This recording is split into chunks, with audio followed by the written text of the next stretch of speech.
Captain Dave is on the bridge with a salty stare. There's a heavy scent of diesel in the humid air. He looks across the harbor at the shiny hulls, ignoring all the tourists and the screaming gulls. He says, stop fishing for boats and find the deep. There are promises for ocean that we have to keep. Oh, turn the handle, Randall, let the drag just scream. Living out of Cabo San Lucas fishing dream. They hate people with suntans and smiles on their face, but we're finding our freedom in this liquid space. Turn off the news, they're all lying to you anyway. We're out here killing fish at the breaking of the day. Well, here we are, folks. Thanks for joining us today. And Michael, welcome. Thank you. Thanks for having me, David. It's a pleasure to be on as always. It must be Tuesday, right? Must be Tuesday at noon.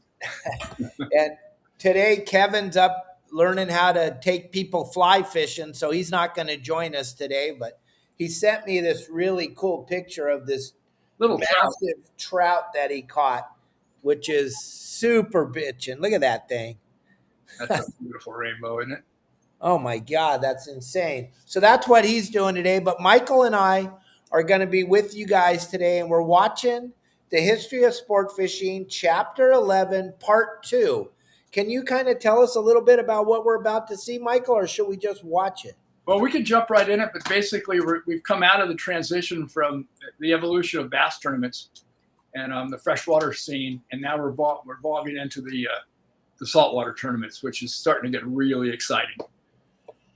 Yeah, I am, like I told everyone last week, this is kind of my wheelhouse, so I'm kind of excited about what's happening. And I live down here in Cabo where we have the largest money jackpot tournament in the world, the Bisbees, and this is going to be very exciting. But like what Michael and I share with you guys every Tuesday, this is your big opportunity, gang. You have the man, Michael Fowlkes. We all grew up watching his shows. I'm sorry, Michael, I just have to. And I am so excited every Tuesday to share this show with him because, Michael, growing up, you were the man. Everybody wanted to be on your show in my industry anyway. We thrived to be on your show. And when we got to be on it, it made our day. And I know there's so many people that are my age that are watching today, and they have so many questions. And I want you all to feel like you're sitting here with Michael and I because you are. Please, feel free. Fire them away. Whatever you guys are thinking, anything from the history of sport fishing to what was going on back in the day with inside sport fishing, any episode you want to talk about, we're here with you guys today. And we'll keep this going for as long as we have an audience, right? Yes, sir.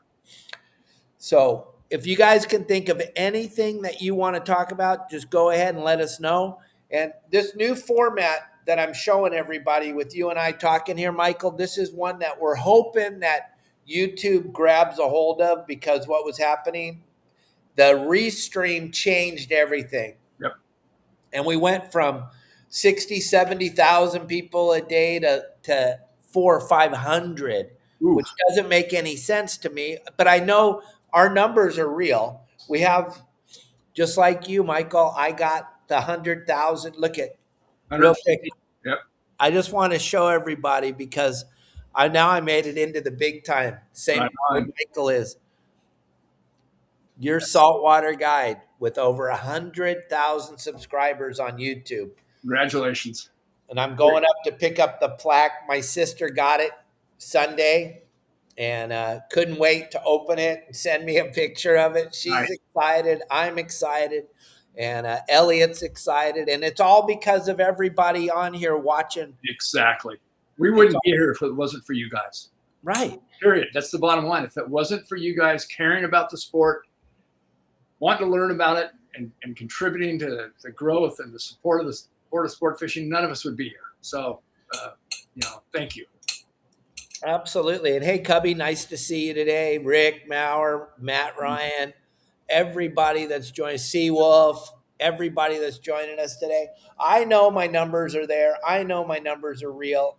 I don't care what YouTube or Facebook or anybody wants to show me because when it's all over and it's done, here we are. We're at 9.5 million views for this month already, and it's only the 17th, or 16th. Yeah. So we know the numbers are real. We know the proof's in the pudding. That's why we do this show every day for you guys. And also, I get to talk to really cool people like Michael every Tuesday. So what we're going to do now is we're going to watch the history of sport fishing. And guys, if any of you have a comment or something that you want to bring up, we'll stop the show and we'll answer your comments. So just feel free to comment away. And also, gang, understand, you share this, you hit the like button, and you comment. All three of those things are free. And the more you comment, the more you like, and the more you share, the better it is for all of us. For Saltwater Guide, and the better it is for Michael and the history of sport fishing. It's just good for it's good for the industry. If you care about the industry, share, like, and subscribe. This is as grassroots as it gets. Absolutely. And we constantly, Michael and I, we hate it. We talk about this before we go live. We hate politics. We freaking hate. We're just a couple of old hippies living in hippie land, but it's drawn us in because we hate to see the corruption and the lies that they're telling you about fishing. It's so sick. The ad mic is on Facebook. You can't miss it. I posted it on Saturday at 6 o'clock. So if you look there, Mike Lewis, the ad's right there. 6 o'clock on Saturday on Facebook. And it'll be posted tomorrow again. It'll come right out. It'll be on all social media platforms. I know you look at Facebook all the time. It's right there Saturday afternoon. And Cubby, you're right. We have to save the industry from the politicians. Yeah, it's the bottom line. It's like they are a corrupt bunch of communists that want to eliminate every possible freedom we have in the state and in the country. And California's leading the charge. So, if you're a California resident, you got to get out and vote. And I think the key issue right now coming up is is mandatory identification if you're going to vote. You've got to have an ID. Otherwise, they sent out, I think I heard they sent out 6 million absentee ballots to a voter roster that hadn't been purged in over 20 years. I have a friend that his mom lives in Hawaii. He's been there for 17 years. Every year, she gets a ballot from the state of California to vote. And she writes them and says, I no longer live in the state. I haven't lived in the state for 17 years. Stop sending me these ballots. She gets one every year. Dead people get their ballots, and guess who fills it out? I can't imagine. Must be the Republicans jumping in there and trying to cheat. Oh, yeah, absolutely. Absolutely. So how racist is it to ask for ID? I mean, come on. That's the most racist thing you could possibly do is ask someone for their ID. Yeah, but if you want to buy a can of beer, you're 18, you're going to have to show proof. If you want to fish, you have to show your ID. Right. Or drive, or have a bank account, or go on an airline, or jump on a bus. All that. You have to have an ID for everything except for voting. You don't have to have any ID to vote. And if you don't vote, just don't worry. We'll mail out the ballots. We'll fill it in, and we'll harvest them for you. It's just absolutely a crazy world we're living in.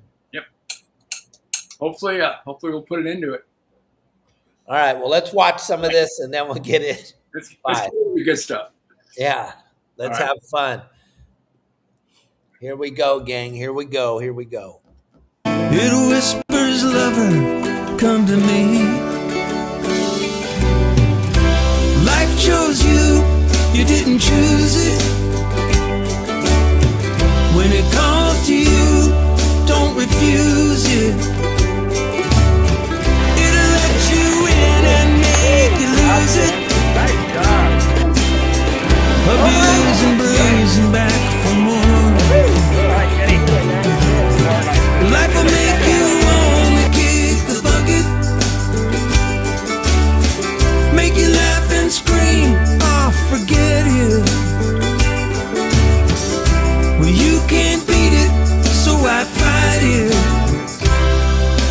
Life, you gotta love it.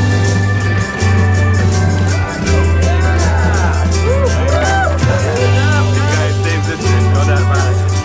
Oh, man.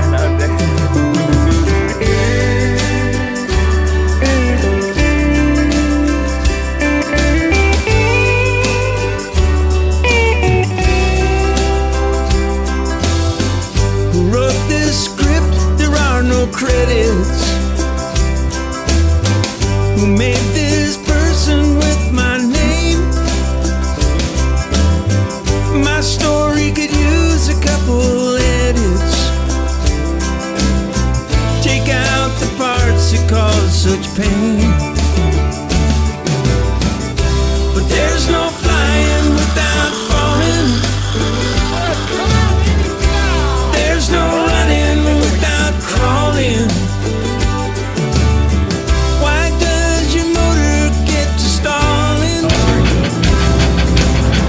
Just when it all starts getting steep. Nice little release here at Clarion. All right.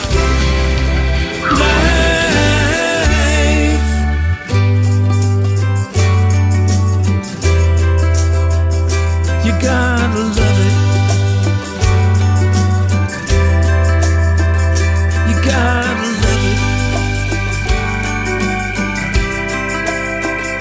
You gotta love it.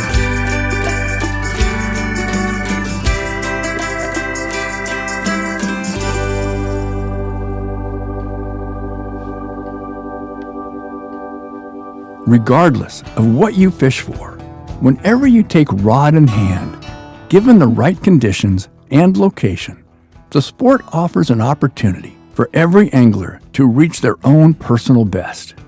And even though most of us will never see our names in any record books, it doesn't matter, because the feelings of self-worth, accomplishment, and deep personal satisfaction this amazing sport offers will be indelibly etched into our souls.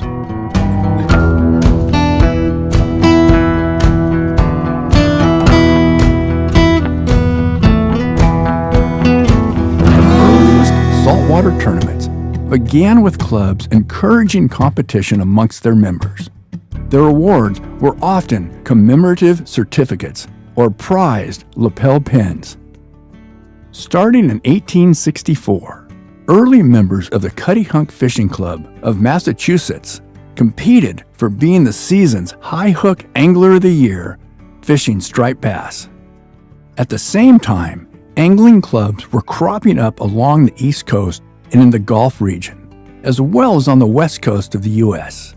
In 1898, the Tuna Club of Santa Catalina Island established strict rules that mandated principles of conservation and good sportsmanship for every single catch. It would be the Tuna Club's philosophical approach to supporting fair sporting rules for not only competitive fishing, but for the sport in general, that would leave an indelible mark on the sport that is still felt today. In the Tuna Club's first year of incorporation, they formed a committee to work with the State Commissioner of Fisheries on programs to protect California's extensive spawning grounds, as well as the island's huge population of sardines, anchovies, and other bait fish.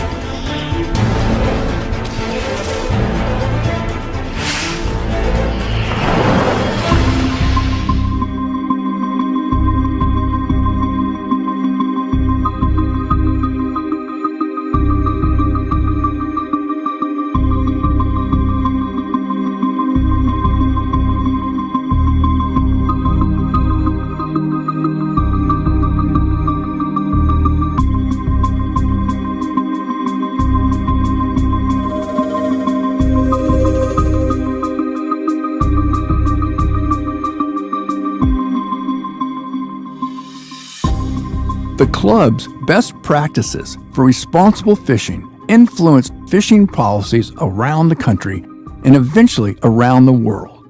The club's founders didn't see these rules as inhibiting competition, but rather as a way of enhancing the sport. In 1906, the Tuna Club established the Catalina Light Tackle 3-6 Club and made history by hosting the first widely publicized multi-species saltwater tournament, drawing anglers from across the country. In the coming decades, new angling clubs were established around the world based on the Tuna Club's founding principles of sportsmanship and using light tackle for less fish and more sport. On their 100th centennial celebration, over 20 proclamations honoring the club's century of leadership in sport fishing were sent from the President of the United States, the U.S. Congress, the IGFA, the National Marine Fisheries Service, the Department of Fish and Game, and many others honoring their leadership in the sport. 2 decades after the Tuna Club launched its first contest, tournaments were being held up and down the coast and across the country. Horseshoe Bay, British Columbia is alive with fishermen who are out bright and early to try their luck in the Vancouver Sun's annual Salmon Derby.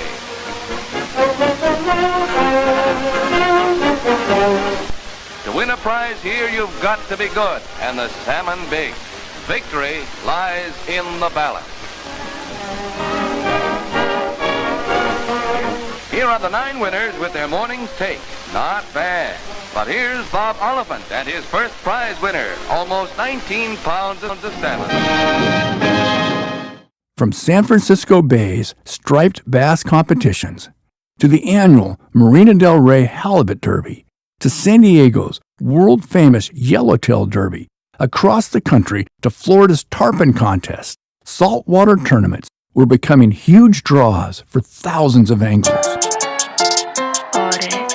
In 1927, the newly formed Sarasota Anglers Club created the first annual Sarasota Tarpon Tournament, which put Sarasota on the map as the most popular destination in the world for fishing tarpon. In 1930, after the stock market crashed, Cincinnati entrepreneur Powell Crosley Jr. helped boost the tarpon tournament with $5,000 in prizes, equivalent to almost $100,000 today, an unheard of amount of prize money during the Great Depression. People came from far and wide to enter, and it likely became one of the first times anglers actually considered tournament fishing as a way to make a living.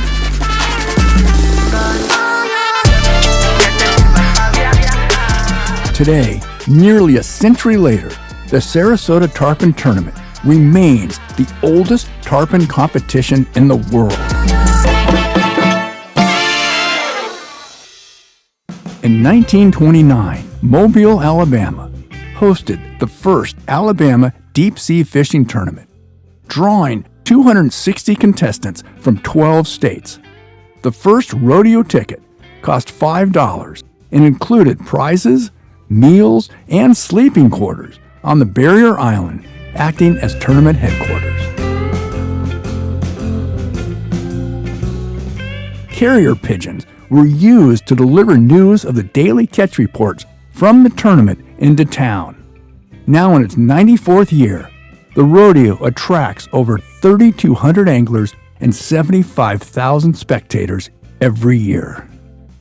These early tournaments were big events by local standards, but in 1936, the city of Miami introduced what would become the granddaddy of all competitive sport fishing events, the Metropolitan Miami Fishing Tournament, known simply as the Met.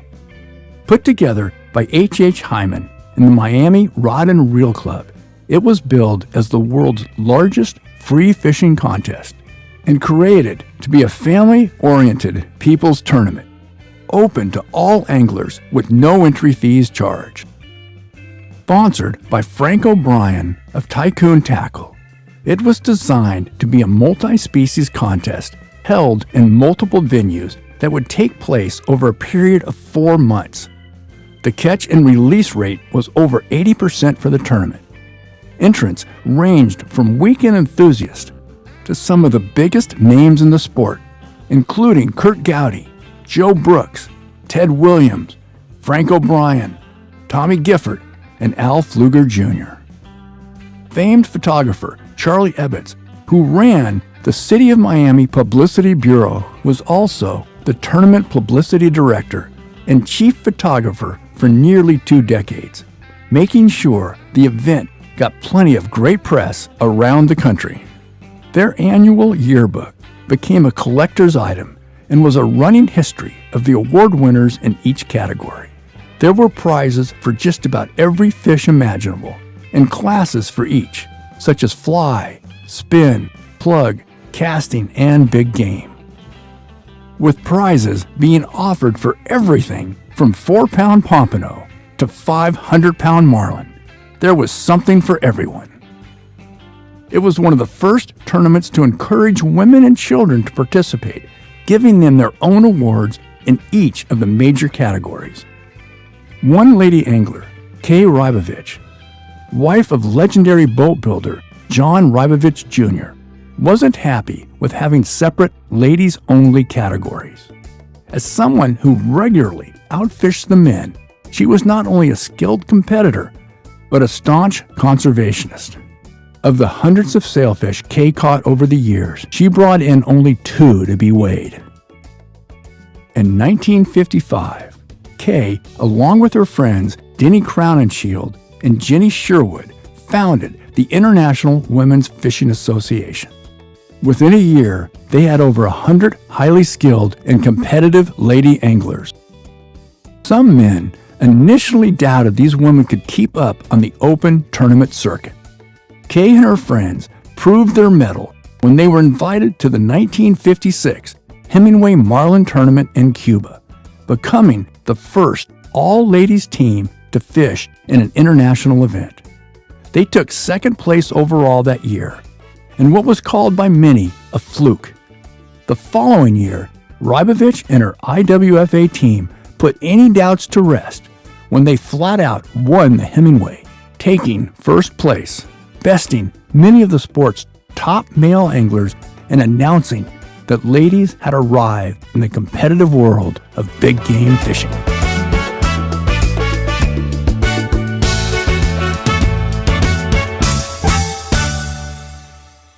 The Met became so popular with both men and women that in just 2 years it was drawing over 100,000 contestants. By 1940, that number had doubled, and when our troops returned from serving in the war in 1945, 245,000 individual anglers signed up, the most competitors of any fishing tournament in history. By 1950, Miami had the largest passenger-carrying charter boat fleet in the country, with over 250 boats, captains, and crews available year-round. The effects of this tournament and others like it on the growth of sport fishing and the benefits to the local economy in particular was remarkable. In 2011, Florida was ranked number 1 nationally in the number of licensed saltwater anglers at 2.4 million. And the following year, they spent over $5 billion chasing their sport fishing dreams in Florida alone. The Met Tournament went on for nearly 7 decades until it was reorganized as the All Catch and Release Metropolitan South Florida Fishing Tournament. The success of the Miami Met Tournament was contagious, as evidenced by the number of saltwater fishing tournaments having increased by more than 30-fold in the past 7 decades. While many clubs sponsored contests, fished from local beaches, piers, estuaries, and nearshore waters, most of the big money events focused on billfish and tuna. In 2022, there were over 150 big money billfish tournaments held along the coast of the United States, the Caribbean, and the U.S. Virgin Islands, as well as Central America, and hundreds of additional regional contests.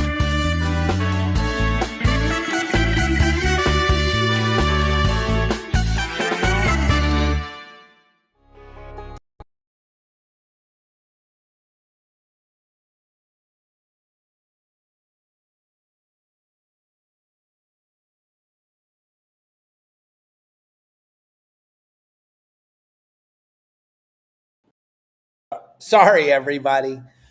I can't do this show without our great sponsors, and Promar is a phenomenal sponsor of the show. They're here for us every Tuesday, and I just want to show you this GT4 fluorocarbon. You guys are going to want to have some of this. This El Nino is starting to develop very quickly.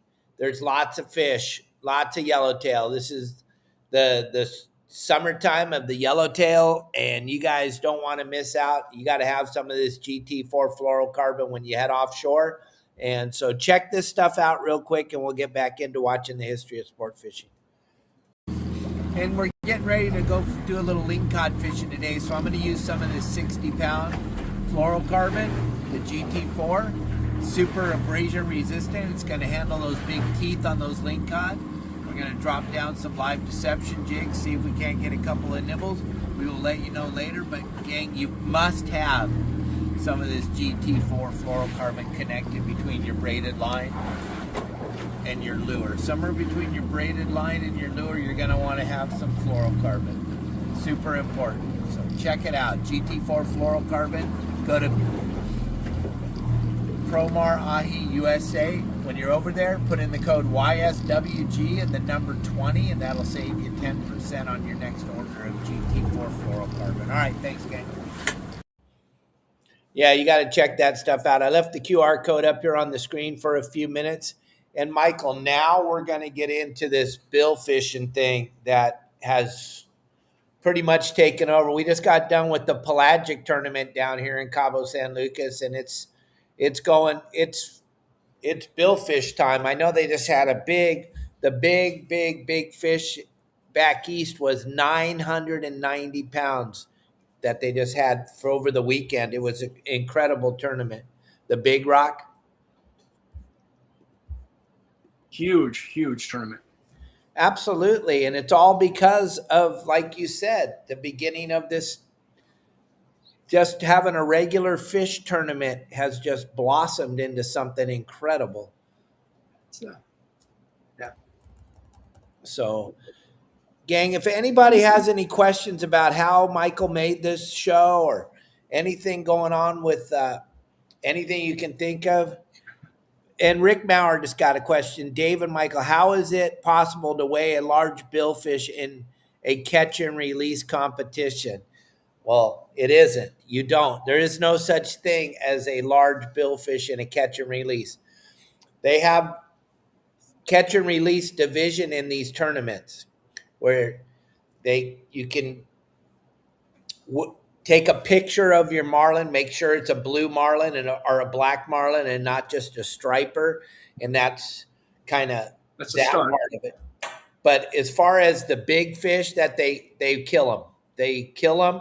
They donate the meat, and the fish are phenomenal to eat. They'll donate the meat to the orphanages down here in Cabo. They'll donate the meat all over the country to different organizations.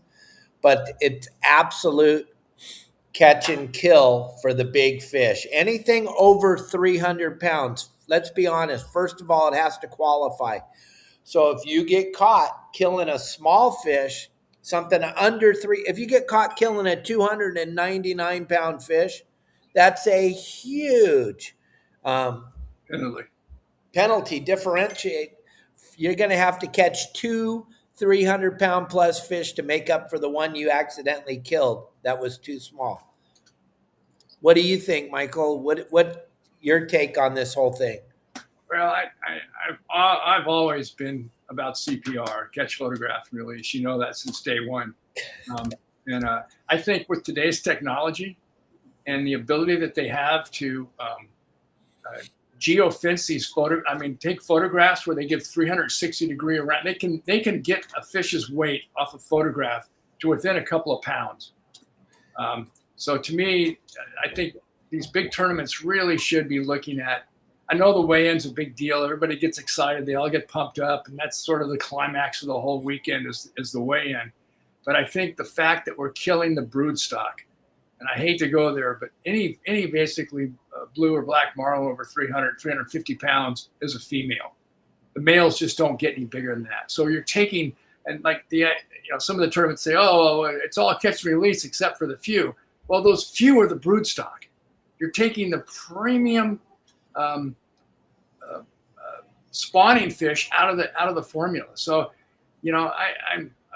I've been battling this I've been battling this for 25 or 30 years. But my theory is, it's time that we step up and utilize the technology that we have today, and you can accurately take pictures of fish and get a weight that is sustainable on a scale, basically, without having to kill the fish. So I reach out to these guys, and I just wish they would just adjust their philosophy.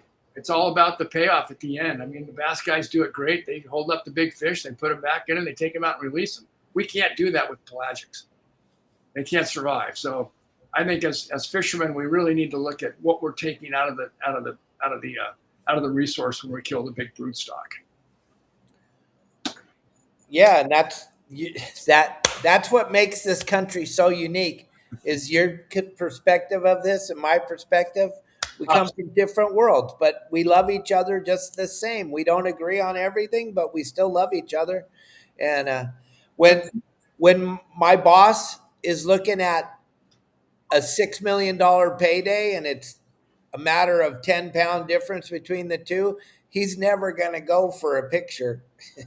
Well, it's like what I said. I think the technology is available to us today. I mean, I did that thing on coming up next chapter on the final chapter of the series. We talk with the guys that are doing the ocean cleanup, and they have cameras now that are similar to what they're putting in cars. You know, where you can just wrap around and you can see things completely. They're shooting cameras out of airplanes that go down deep enough to tell how deep a bunch of garbage is or abandoned gill nets or whatever. You know, they can see that net goes down 40 feet, and they can extract how much mass is in that. They can do the same thing on a fish. So I think an owner that's saying, "Oh, I don't want to jeopardize my $6 million payoff," if everyone's going by the same rules and the same technology that's being applied, there's no question it's probably more accurate than some of those scales. You know, so right.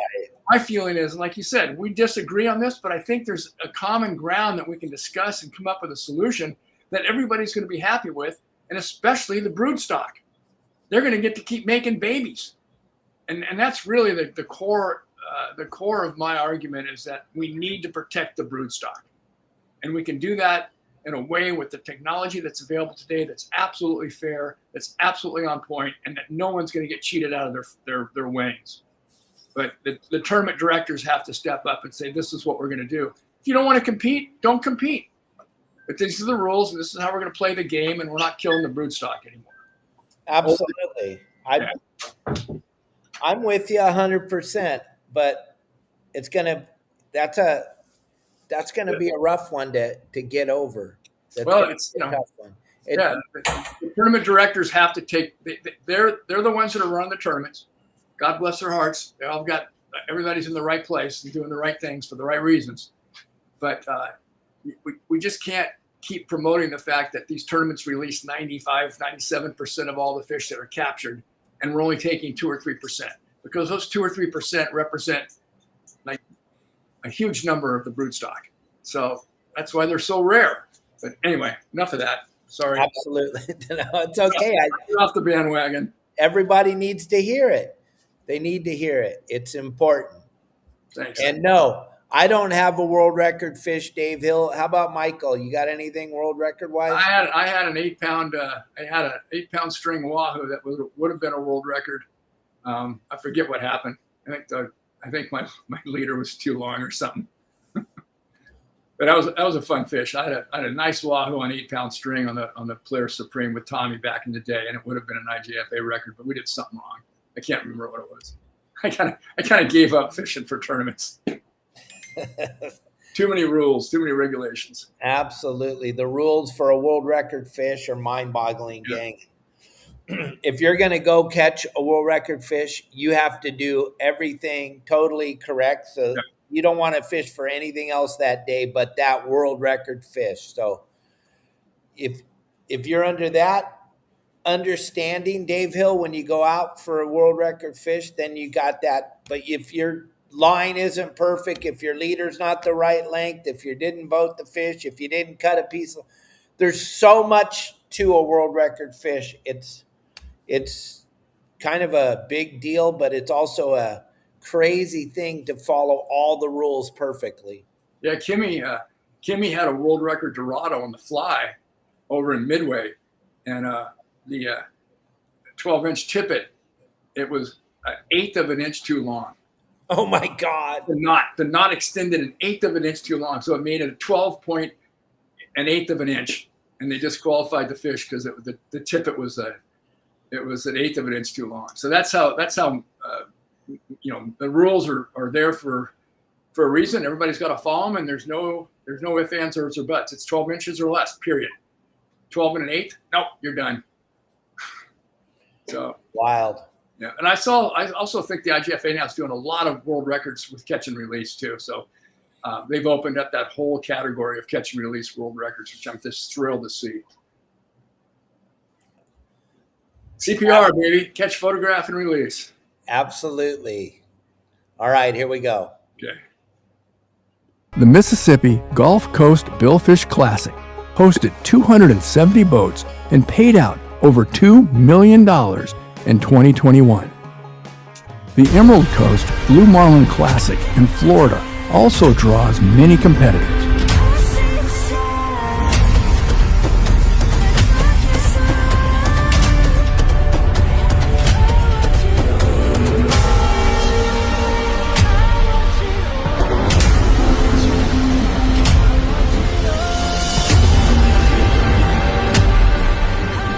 As does the Big Rock Blue Marlin Tournament held in Morehead City, North Carolina.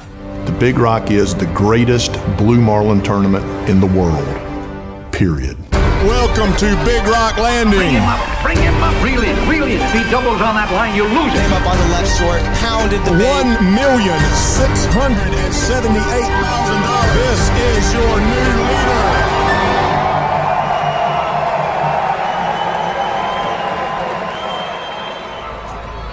Morehead City was coming out of World War II. The Morehead City waterfront was boat building, commercial fish houses. It was a working commercial waterfront. There weren't that many sport fishing boats, certainly not what we know them as today. Up until 1957, a blue marlin had never been landed off of the coast of Morehead City. And a group of the local businessmen got together and said, well, let's put some money together and get people encouraged to go out there and fish for it and participate. And that's really the basis of where the tournament started from. And September 14th, 1957, Jimmy Croy leaves the dock on the Mary Z with Captain Bill Olson from the Morehead City Yacht Basin. The sea trial for that boat, and they go out and catch a blue marlin. I wish I could have been there for the excitement. That changed fishing in Morehead City forever. We started out this small little tournament trying to put Morehead City on the map with sport fishing. Promote sport fishing in Carteret County, promote sport fishing in North Carolina, and give money away to charities. And so that was our very simple mission from day one. The foundation is the charitable arm of the tournament, and the charitable arm is really why Big Rock exists, to fund our core charities. The Big Rock is about changing lives. It's life-changing if you win. It's life-changing to the people to see a blue marlin for the first time. And it's life-changing to the charities benefit. You're all part of that story. And we would like to expand that growth into the community and to different people that want to be a part of the tournament, that maybe can't come and fish the tournament, but want to be a part of what the Big Rock is all about. This past year, we were able to give $1 million away in a single tournament year. The Big Rock Tournament is pleased to donate $1 million. And I think it speaks to the growth of the tournament, the growth of the industry, the growth of Morehead City, the cultural phenomenon that the Big Rock has become. The Big Rock is the Super Bowl of fishing. And when you think about the Super Bowl, you think about all the impact it has. How does it affect the community? How does it affect the state? How does it affect everybody that's around it or touches it?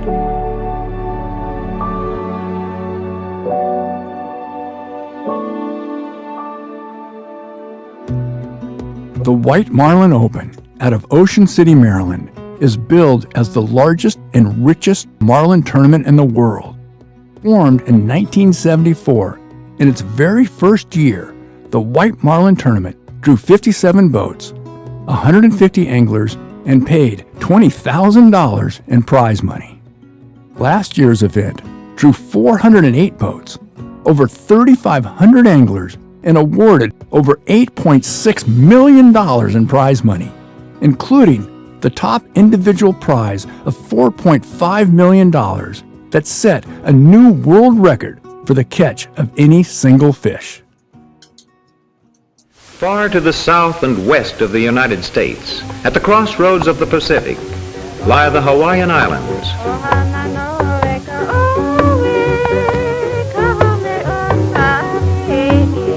The Hawaiian Islands, up until the 1950s, were too remote for all but a handful of visitors until the islands became more accessible thanks to modernized air travel.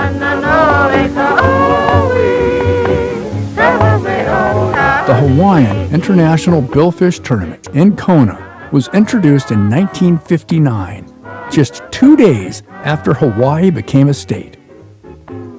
Designed to draw competitors from around the world, it remains today one of the most prestigious billfish tournaments of all time. In 2019, a small, estimated 140-pound blue marlin was caught, tagged with a satellite pop-up, and released in conjunction with the IGFA's Great Marlin Race. The fish traveled over 10,751 nautical miles before the tag deployed. Since its launch in 2011, the Great Marlin Race has fundamentally changed the way scientists, marine biologists, anglers, and policymakers look at and understand billfish, their migratory patterns, and habitat utilization, all working together to help protect and secure the future of these magnificent fish for generations to come.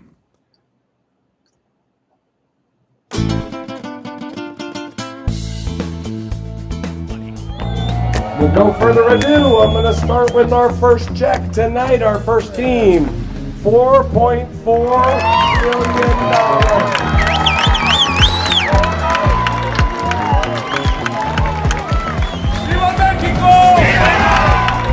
Running with the big dogs.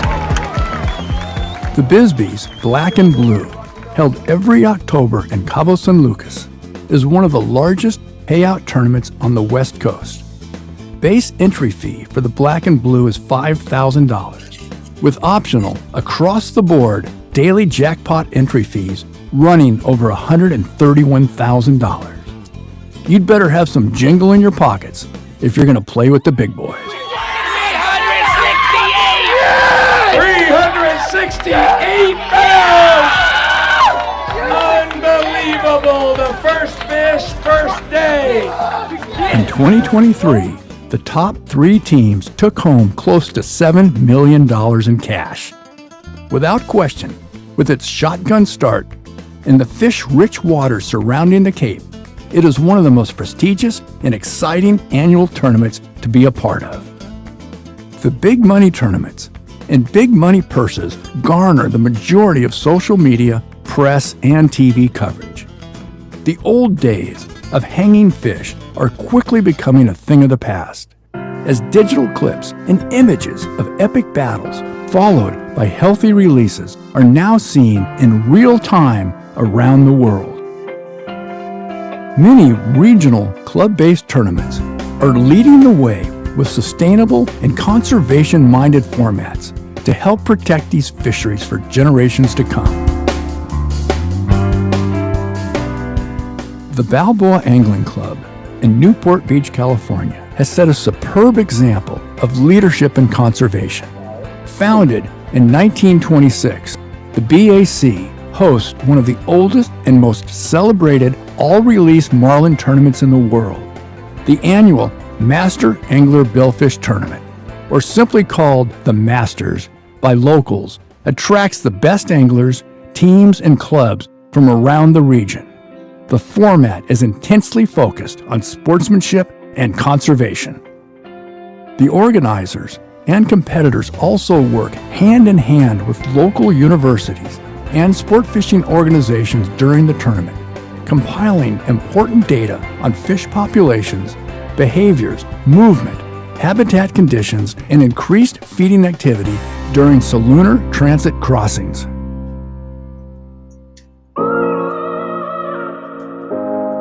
The Los Sueños Signature Triple Crown in Costa Rica has seen great success following this new standard for conservation by making its international tournament an all-release event as well. Known for being one of the premier fishing destinations in the world, expectations are always high for productive tournaments at Los Sueños. In 2016, when the contest wrapped up, there were 6,570 fish released from 43 boats over the 9 days of competition for an average of 51 fish per day per boat. Tournaments holding successful all-release events in both fresh and salt waters are becoming more common every year, with the focus being on mitigating the impact of fish populations during these big events. Increased research partnerships also ensures the impacts are studied across multiple regions, and their support from money raised by these events will help these vital efforts continue. Historically, the primary driving force behind hosting an event is the massive positive economic effects that are felt within the community. But it is far more than local retailers that benefit. Many tournament sponsors invest a significant portion of their proceeds back into local charities, marine research, and conservation. Big Rock is also working closely with marine biologists from the North Carolina State University Center for Marine Sciences and Technology, who collect data from releases and core samples for in-depth research. They also encourage the release of as many fish as possible by awarding generous prizes in the release categories. In 2021, they partnered with the IGFA to deploy satellite tags on blue marlin for the first time off the East Coast, supplying full spectrum coverage and tracking of their impressive migratory patterns and other post-release data. Another organization that is making a difference in tournament practices is the International Game Fish Tournament Observers Program, designed for onboard observation and to help teach best practices for unharmful releases during billfish tournaments. Over the course of a decade, their volunteers have participated in tournaments across the U.S. as well as internationally. According to Joan Vernon, tournament director of the Presidential Challenge Series, the onset of using observers was a giant step forward in conservation and allowed many former killed tournaments to convert to an all-release format. In the past 5 years alone, IGFA observers have witnessed over 17,000 successful billfish releases. The sport has also seen a huge uptick in the use of data capturing via satellite communications utilizing precise, no-touch, 3D scanning that provides instant documentation of a fish's weight, size, and its release being fed directly to tournament control will soon make the killing of any fish in any tournament a thing of the past.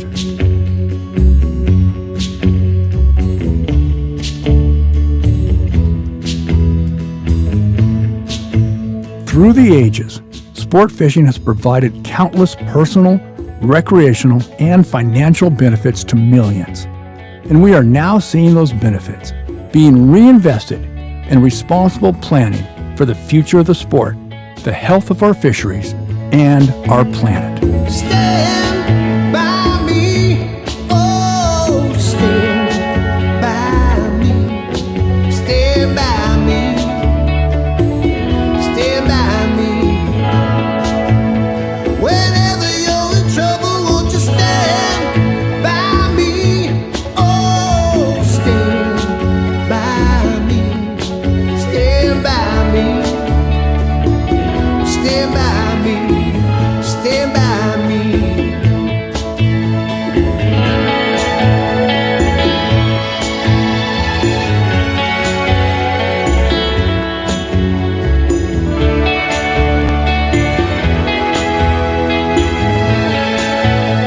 And darling, darling, stand by me. Oh, stand by me. Stand by me. Stand by me, stand by me.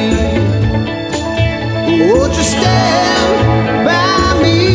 Oh, stand by me, stand by me,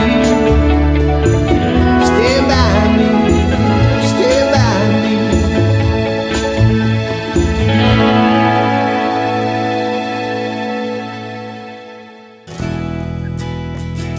All right. That was incredible. And you know what, Michael? I got a better thought of this now. You're absolutely right. With technology and everything that's going on, there's not going to be a need to kill these big breeders anymore, except what we all can't stand is these longliners that are out here 150 miles outside of Cabo San Lucas that are absolutely devastating the fishery. And we go out there and see these long lines. They're miles and miles and miles long.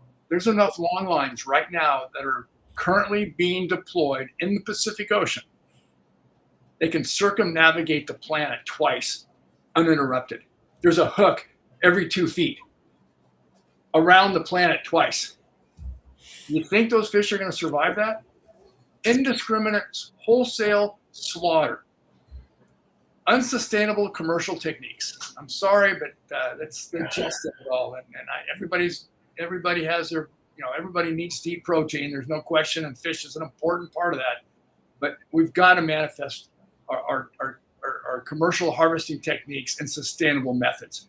And it's not so much the United States. I'll tell you, our guys, my hat's off to them, how they've been able to survive the regulations that have been dumped on them. But they've done it, and they still continue to fish, and they do it right. It's the third world nations that don't care. They have no respect for the ocean, no respect for law. They just want profit. So we've got to eliminate the unsustainable commercial techniques. I mean, long lines are horrible. High seas drift nets are even worse. And then the bottom trawling, I think, is probably the most devastating commercial technique that we see today, is where they just scrape the bottom. And 90% of the catch is bycatch, all killed and dumped overboard. Yeah, the long line thing is something I've been seeing and down here in Cabo, and they once in a while the Mexican Navy will grab one of those boats and they take them into Cabo here and they tie them up to the dock and they confiscate everything and then they send them to California to get free food and free phones and health care. The boat stinks so bad because these boats don't have any ice, any refrigeration system. They're out there just slaughtering these. It's pretty sad. And what Michael said was perfect. United States doesn't act in any of this stuff. They're not an actor in this. But what was happening until, did you see what happened Thursday? Donald Trump opened up 500 square miles of fishing to us again, the United States of America. Waters that would have been off limits for such a long time, but these other foreign countries can come in there and rape our ocean and leave.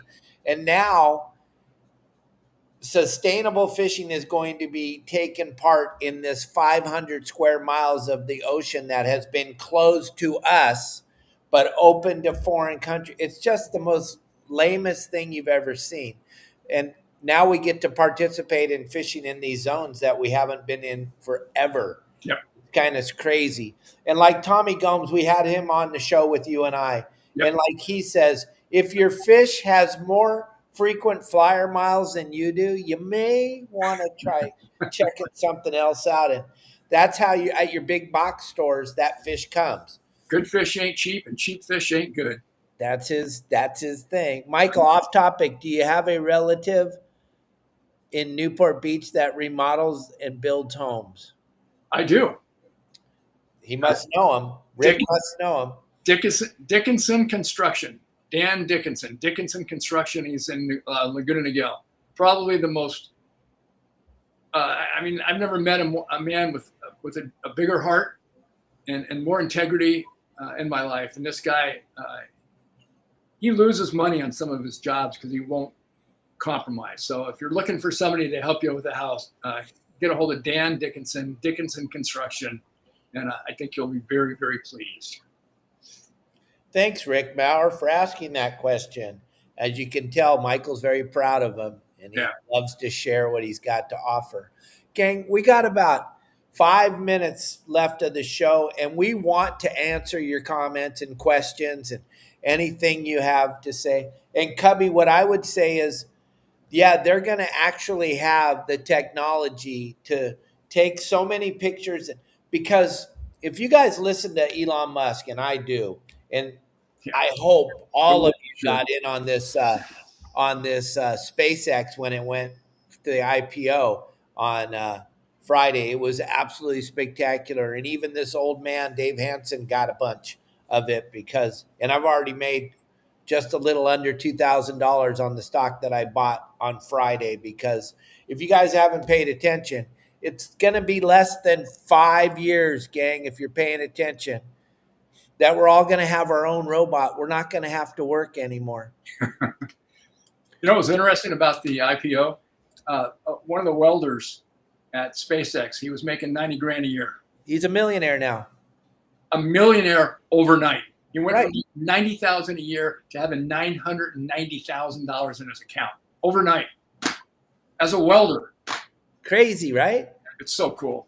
It's crazy. And so when you think about that, gang, technology is moving at such a light speed right now, we can't even comprehend it. I know it doesn't make sense to me, and I'm an old man, but if you look at these robots that Elon Musk is building, and he's building them at such a phenomenal rate right now that it's going to be 5 years. So you must pay attention. And the weighing of fish is going to be, you take a picture with 1 second and boom, everything's going to be digitalized, and it's going to be like right there. You guys have no idea, neither do I, what the hell is happening right now. It has. Well, and I wanted to say too, if anyone's out there listening and planning on participating in any of these upcoming tournaments, it's going to come from us as the anglers and the participants in these tournaments to talk to the tournament directors and request them that we go to an all catch and release format. I think the more they hear from us that that's what we want to have happen, the more apt it is to take place sooner than later. Eventually it's going to happen, but it's going to happen because your voice was heard. And I know we keep saying that over and over. And in politics, you put your vote in and they throw it away. But in something like this, where there's a limited number of boats, maybe 250 boats or however many entries, 500 entries, every single entrant says, hey, listen, let's go to a catch-release format. We don't want to kill the broodstock anymore. It's going to make a difference. So you guys, every one of us can make a difference next time we sign up for a tournament, to just put that in the notes, talk to the tournament director and let them know you want to go to an all catch-release format. Because the technology's there. It's there. And it's not something that's unaffordable. Every boat can have a camera that's got all that circular blah, blah, blah, whatever it is that they have, and they can make it all happen. So push for saving the broodstock. Absolutely. The way we've done things in the past, it's not going to work anymore, ladies and gentlemen, no matter what. Everything's going to change. In 5 years, you guys, this world will not look like what it looks like right now. I'm just telling you. Yeah, Rick's doing energy calculations for your relative there in Newport. Oh, cool. Yeah. Very cool. Michael, what's your favorite memory of the 83 El Nino? Oh, God. I think it would probably have to have been fishing with you and Todd down there below the domes when we were trying to do, I think it was called On the Spot. We were going to try to create an On the Spot where we were giving out lat lines numbers for the hot spots and how to fish them. And it was so controversial. And you come in with your, I don't know who you had, Daiwa or Okuma or someone. Okuma. You got to turn that shirt inside out. It's a Shimano sponsored show. It isn't anymore, thank you.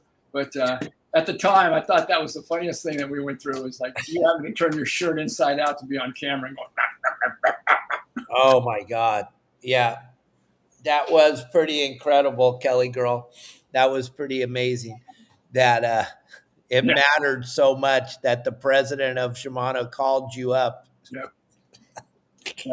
What are you doing with Hansen and Manser? Those two guys represent a totally different company. Yep. Oh my God.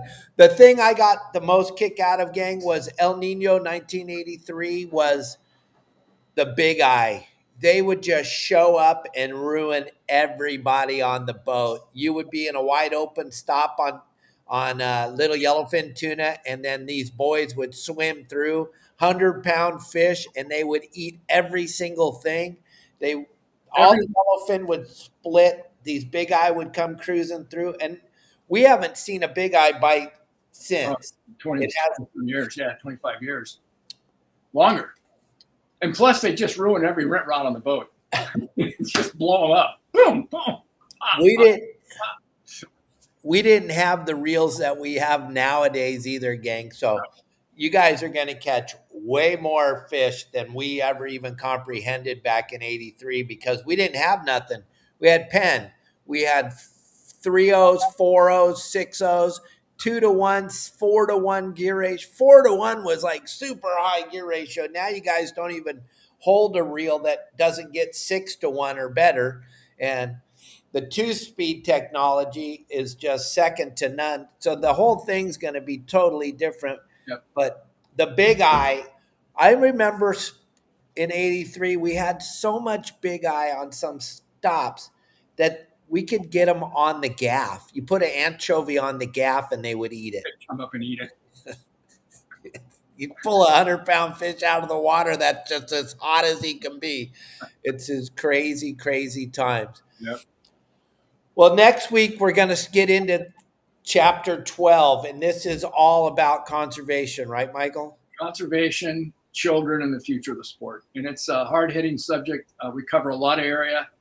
It was not easy to produce, to be honest with you. It was hard because we took a hard look at some of the techniques we talked about earlier in this show about the unsustainable commercial harvest techniques.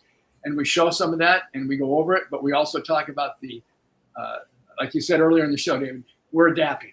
The industry is adapting to what has to be done. And what was common 100 years ago is to catch a fish and hang it and take a picture of it, put it in the garden after and fertilize the soil. Who cares?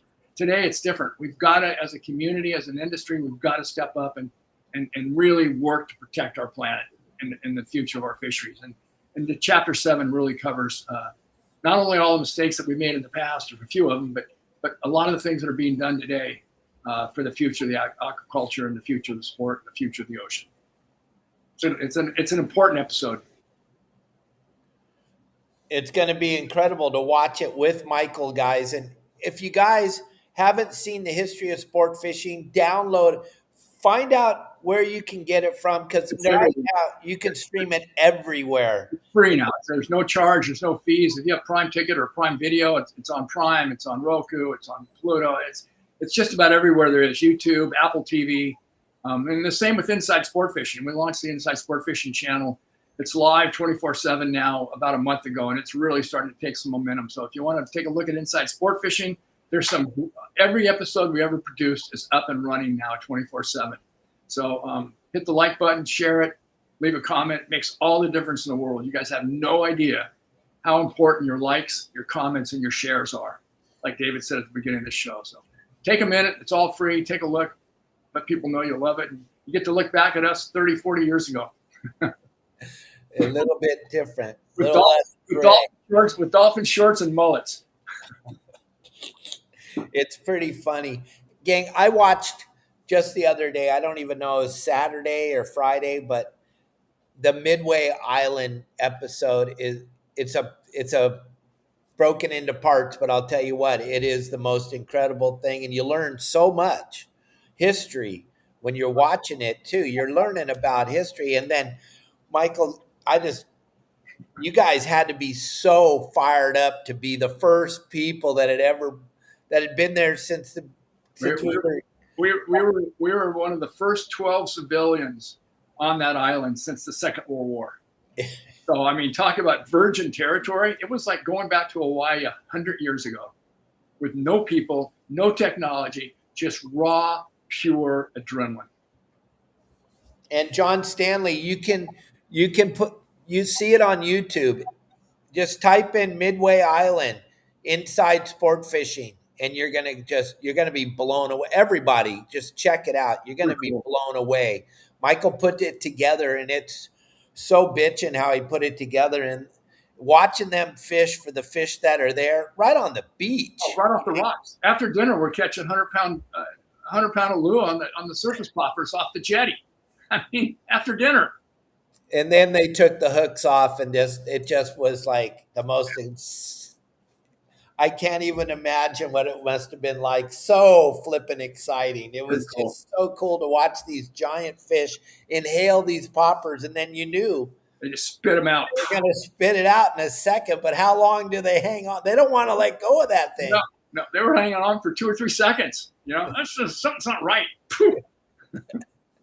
It was pretty cool. It's a fun episode, and we'll watch that as we revisit, as we keep going on here and we keep doing what we're doing, gang. We'll keep watching it. But do us a favor, share this episode with everybody. Just share it on your social media, share it wherever, and hit the like button, and make sure you subscribe. And we'll be with you again next Tuesday with Michael Fowlkes. If any of you guys have seen Chapter 12, write down your questions. You can ask Michael whatever you want. And if you guys ever watched Inside Sport Fishing, you got him every Tuesday. He's right here. Whatever you were wondering about or how this came together or whatever, you can always ask Michael. He is an open book. He's not afraid to answer any questions. And you got him live right here every Tuesday.